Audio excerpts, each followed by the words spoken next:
we want to look at how to put together two ions to make the correct formula for a compound. We are not dealing in this video with how we come up with the charges, and we are not dealing with anything but how to put these two ions together to make the correct formula. So I want you to remember that the key to this, in my opinion, is that you want to make this thing neutral. The formula has to show a neutral compound when it's done. That's the whole point. All right, so what I showed you here is a pair of oppositely charged ions. You have a plus charged ion and a minus charged ion, or a cation and an anion. You will need to recall that when we're doing chemistry, a lot of times they don't write ones. So if you just see a plus sign, it's an understood one. And if you just see a minus sign, it's an understood one. So the charge of this sodium is +1 and the chlorine is -1. So how do we put these things together to make a neutral compound is the central question here. So when you come to a pair of ions and you're trying to make an ionic formula, you need to ask yourself, is it neutral just like it is? And if it is, then all you do is you take the two symbols for the two elements and you just put them together just like they are, and that's it. That's your formula. So here, for example, is sodium chloride. Sodium is +1, chloride ion is -1.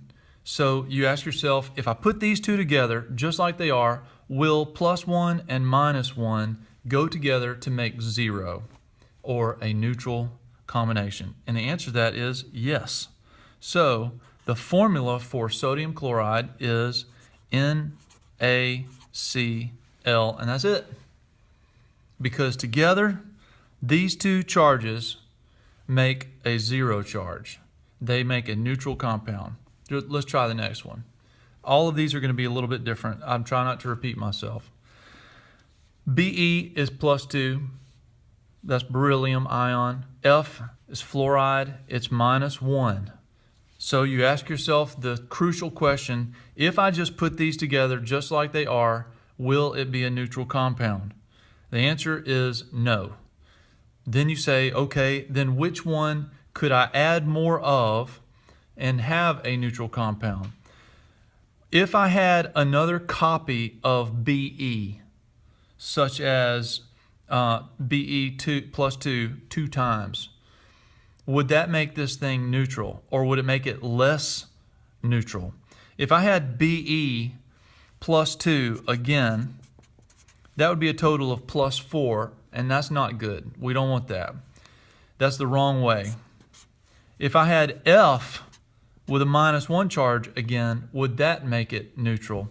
These two -1 charges and that +2 charge right there would go together to make 0 charge, and that would be a neutral combination. So the compound that I'm going to write is Be one time and F two times. F2. BeF2 is the formula when you're trying to put together beryllium ion and fluoride ion, because it takes two fluoride ions to correctly neutralize the charge of the beryllium ion. Let's try another one. Suppose you've got potassium ion, K, it's +1, and you've got sulfide ion, it's -2. Is it neutral if I just put the two together? Will it be a neutral combination? Hopefully you're saying no, because the potassium is only +1, and that's not enough to neutralize the -2 charge of the sulfide.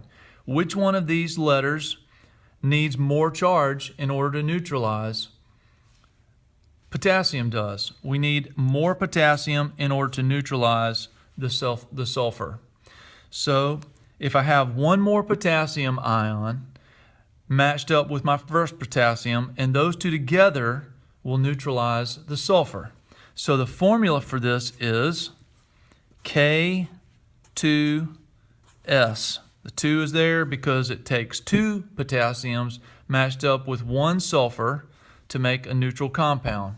The whole thing is make it neutral. Is it neutral? And when it's neutral, you stop.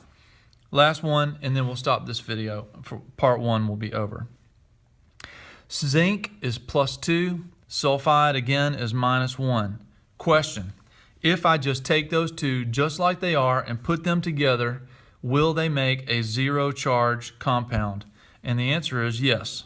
So there's nothing else to do. You just take the zinc and the sulfur symbols and you put them together, and that's your formula. We will continue this with part 2, doing some more complicated ones.